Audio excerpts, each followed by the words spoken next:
hermanos en esta tarde. Nos da un gusto poder saludarles a través de este medio y poderles compartir en esta tarde la administración de la palabra, un mensaje, mis hermanos, del que el día de hoy muchos en todo el mundo hablan, y yo quiero el día de hoy compartirle una gran verdad, la gran historia, la historia no solo de un personaje, no de un mártir, no de un hombre común aquí en la tierra. Yo quiero hablarle de esta historia que cambió al mundo mismo y que el día de hoy sigue teniendo el mismo poder para transformar vidas. Dice su palabra en el Evangelio según San Juan, capítulo 19, versículos del 13 al 18, dice de la siguiente manera: Entonces Pilato, oyendo esto, llevó fuera a Jesús y se sentó en el tribunal, en el lugar llamado el Enlosado y en hebreo Gábata. Era la víspera de la Pascua y como la hora sexta. Entonces dijo a los judíos: He aquí vuestro rey. Pero ellos gritaron: Fuera, fuera, crucifícale. Pilato les dijo: ¿A vuestro rey he de crucificar? Respondieron los principales sacerdotes: No tenemos más rey que César.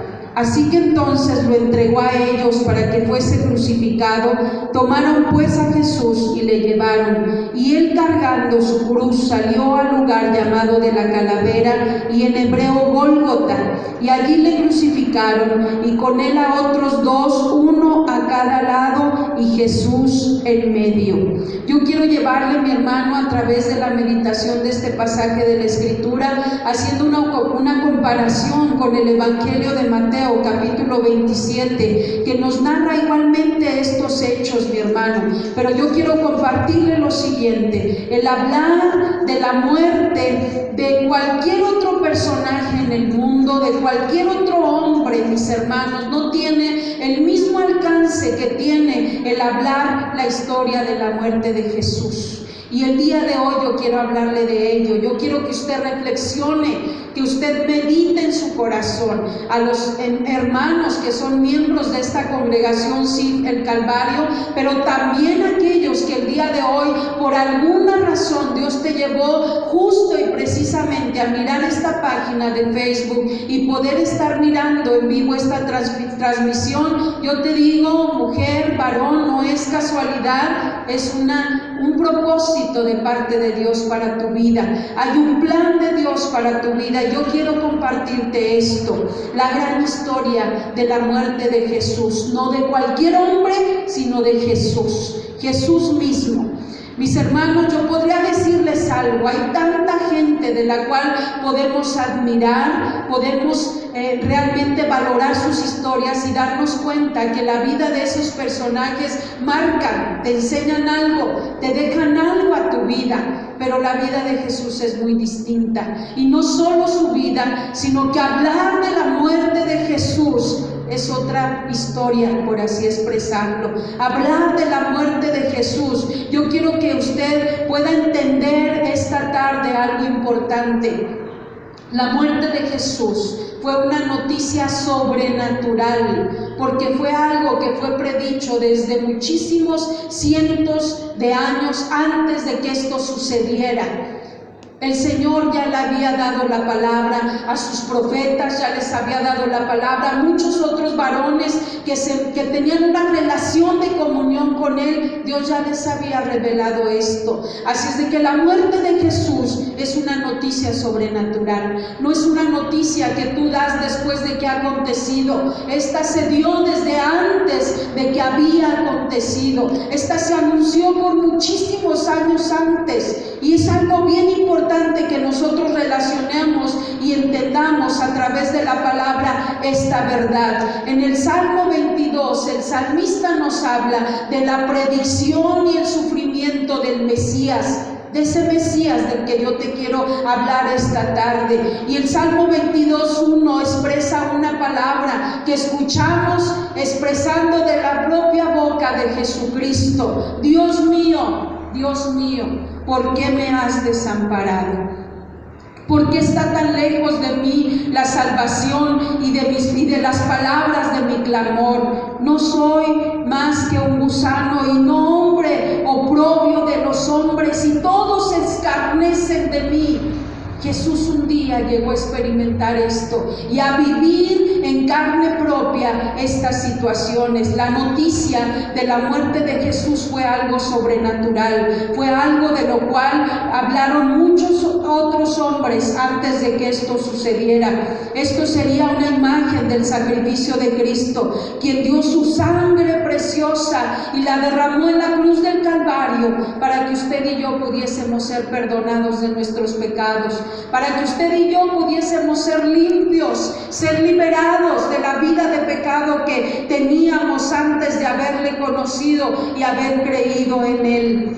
La noticia es sobrenatural. ¿Por qué? Porque ese sacrificio en la cruz del Calvario es suficiente. No hay más. Ya no necesitas hacer más. No desgastes tus rodillas, no desgastes tu economía, no hagas más sacrificios. Dios te ama y ahí en la cruz del Calvario Él pagó todo el precio que tú ahora estás tratando de cubrir y de pagar para sentir un alivio en tu alma. Ya no hay ningún sacrificio que tú puedas realizar. Ninguno de ellos es suficiente para que tú puedas limpiar tus pecados. Jamás ninguno de nosotros lo hará. Sin embargo, en Belén el ángel dijo una palabra y una frase muy hermosa, anunciando la venida del Mesías: os traigo nuevas de gozo.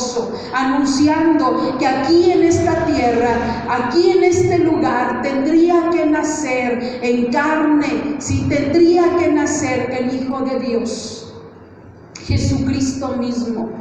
Jesús, que vino a tomar la forma, como dice su palabra, de siervo, tomando la forma como cada uno de nosotros, ¿verdad? Para poder entender tu dolor, tus necesidades, entender tu enojo, entender tu frustración. Nadie más jamás podrá entender lo que tú sientes, sino aquel que te formó, aquel que te hizo. Y eso fue a través de esa noticia sobrenatural. Antes de morir, ¿verdad? Su muerte ya estaba anunciada, pero en el momento de que Él estaba a punto de nacer, también el ángel vino a anunciar a los pastores, el ángel vino a anunciar la venida del Mesías también, porque era algo relevante, no era cualquier situación. La muerte de Cristo también es una historia de sufrimiento. Yo le decía algo, hay inventores, hay grandes personajes en la historia de la humanidad, de los cuales de muchos tenemos mucho que aprender. Ha habido algunos que han sido mártires, pero jamás ninguno se puede comparar a Jesús. Jamás ninguno. La muerte de Cristo es una historia de sufrimiento, de dolor. Es una historia de donde hay el dolor más tremendo que nosotros no alcanzamos ni siquiera a imaginar. Nadie puede medir los padecimientos de Jesús en la cruz del Calvario. Nadie puede ni siquiera experimentar lo que Él pasó. No permitamos que nadie niegue ese hecho. La cruz del Calvario y la muerte de Jesús, ahí en la cruz marcó la historia, dividió la historia misma de la humanidad. A nadie le gusta reconocer que tanto dolor fue necesario a causa de nuestro pecado. En estos días que estamos viviendo, en estos tiempos de crisis que estamos atravesando, pocos se ponen a pensar en Cristo, pocos se ponen a pensar en la existencia del verdadero Dios. Pero yo quiero decirle algo, aunque pareciera, ¿verdad?, una causa que no pareciera útil, yo quiero decirle algo. Por eso Él fue clavado, por eso Él experimentó dolor, por eso Él tuvo que pasar por la cruz del Calvario, por usted y por mí. Solamente por esa razón, allí su cuerpo soportó las peores angustias. Podríamos analizar algo y darnos cuenta de una verdad. En Mateo 27, cuando el gobernador, ¿verdad?, decía que había una costumbre de soltar a un preso, y él le pregunta al pueblo y les dice: ¿a quién quieren que le suelte? ¿A Barrabás, que está aquí, o a este Jesús que se dice llamar el Cristo? Sabía que a Jesús le habían entregado por envidia, ¿sí? Y también sabía que Jesús era un hombre justo y no tenía nada por lo cual se le debiera de juzgar o debiera de pagar la muerte, ¿verdad? Como en todos los romanos se había establecido, en todo Roma, la muerte para el peor de los delincuentes. Sabía que Jesús no merecía esto. Sin embargo, ¿verdad? La gente comienza a gritar: suéltanos a Barrabás, suéltanos a Barrabás, y crucifica a Jesús. Barrabás estaba preso porque juntamente con todos sus compañeros habían cometido homicidio en una revuelta. Sin embargo, Jesús no había cometido pecado alguno y estaba muriendo en la cruz del Calvario, tomando nuestro lugar. Muriendo en la cruz del Calvario, ¿sí? Algo hermoso de este pasaje es que su sufrimiento fue único. Todos nuestros pecados con su castigo fueron puestos sobre esa cruz del Calvario. Todas nuestras enfermedades, dice su palabra, ¿verdad? En Isaías capítulo 53, una gran verdad respecto a este evento que nosotros no podemos olvidar como hijos de Dios y como creyentes. Dice su palabra: ¿quién ha creído a nuestro anuncio?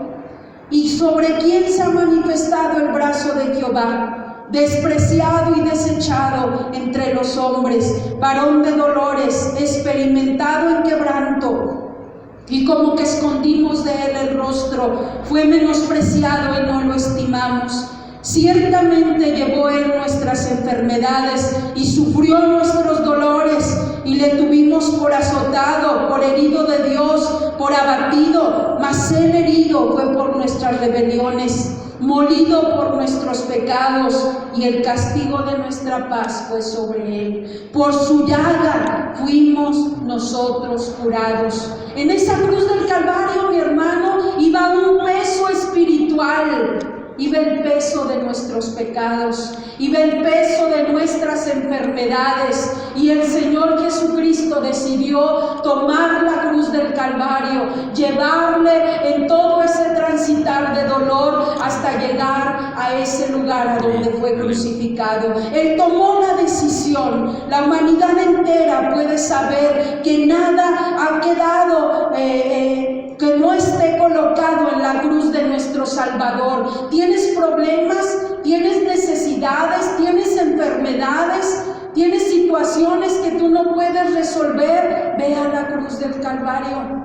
Mira a Cristo Jesús, que es el único que te puede transformar, que es el único que puede perdonar tus pecados, que es el único que puede transformar totalmente tu vida. La muerte de Cristo también nos enseña que fue puesta y fue realizada en sustitución nuestra.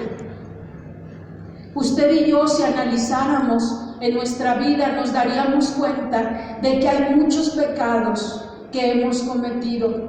Muchos de ellos hasta están ocultos. Muchos de ellos nadie más los conoce sino Dios, solamente Él. Muchos de ellos nos avergüenzan y nos da dolor publicarlos o pensar en publicarlos. Pero yo quiero decirte algo: Él fue a la cruz del Calvario en sustitución de nuestra vida. Es tan grande el amor de Dios, es tan grande su misericordia, que Él decidió pagar ese pago y dijo: yo quiero tomar tu lugar. No quiero que tú, mi hijo, mi hija, no quiero que tú sufras. Yo quiero tomar tu lugar. Esa fue una muerte que tomó en nuestra sustitución. Nosotros, yo podría decirle como mujer, el amor de un esposo no se compara al amor de Dios. El amor de una hija o de un hijo no se compara al amor de Dios. El amor de Dios es pleno, es perfecto, es total. No puedo decirle que es incondicional porque sería una mentira. el Señor también pone condiciones a aquel que le ama, pero es el amor más perfecto y sublime que usted y yo podamos experimentar. Fue en sustitución nuestra. Cuando Él murió en la cruz, tomó el lugar de todo pecador. Ahí estás incluido tú, ahí estoy incluida yo, que confiáramos precisamente en Él. Uno de los ladrones que fue crucificado le pidió que lo recordara y le dijo a Jesús: cuando estés allá en la gloria, acuérdate de mí. Y el Señor Jesús lo hizo y le dijo: de cierto te digo que hoy estarás conmigo en el paraíso. El Señor está presto para todo aquel que está dispuesto a experimentar un verdadero arrepentimiento. El Señor está presto para todo aquel que está dispuesto a decirle: Señor Jesús, yo creo en ti, ven y entra a mi corazón. Él está puesto para ello. La muerte en la cruz es por nuestra sustitución. Ese hombre no habría ido al templo, ese hombre que murió ahí con Jesús no había conocido más de Él, tal vez no tuvo la oportunidad de bautizarse, no ofrendó, pero sin embargo confió en Jesús. Y eso le fue suficiente. Una vez Dios le ordenó a Abraham que sacrificara a su hijo Isaac, pero en el momento en que se disponía a hacerlo, Dios le detuvo y le hizo ver que había un cordero para sustituir la vida de aquel joven. Yo puedo decirte algo en esta tarde: hay un cordero que sustituye la vida tuya, y que la vida que estás viviendo, si hasta ahora no has saboreado y no has disfrutado y ni siquiera puedes llamar vida, Jesús dice: en sustitución yo he pagado para que tú tengas vida. En sustitución. Cuando Juan el Bautista le dijo que Jesús, ¿verdad?, es el Cordero de Dios, señaló que Él es nuestro sustituto. Dice Isaías 53 en el versículo 6 y 7: todos nosotros nos descarriamos como ovejas, cada cual se apartó por su camino, mas Jehová cargó en Él el pecado de todos nosotros. Dice así la palabra de Dios: angustiado Él y afligido, no abrió su boca. Como cordero fue llevado al matadero, y como oveja delante de sus trasquiladores, enmudeció y no abrió su boca. Jamás sabemos de Jesús renegando, replicando, diciendo: ¿por qué tenía yo que pagar esto? Él decidió entregar su vida por amor a nosotros. Allí murió, en ese lugar, en la cruz del Calvario, por nuestro orgullo, por nuestra autosuficiencia, por nuestra vanidad, por nuestro maltrato a otros, por la violencia que el día de hoy estamos viviendo. Él decidió ahí pagar el precio por todo lo que estamos viviendo, por la falta de amor fraternal, por lo difícil que es el día de hoy, incluso hasta poder vivir. Ahí en ese lugar, el Señor Jesús decidió entregar su vida. Su sangre alcanza a redimir a todos los hombres, ¿sí? La muerte de Cristo es por nuestra sustitución. Y algo más que yo quiero expresarle es que la muerte de Cristo muestra que Satanás está derrotado. Cuando Jesús fue crucificado, tal vez Satanás reía a carcajadas creyendo que había vencido al Hijo de Dios.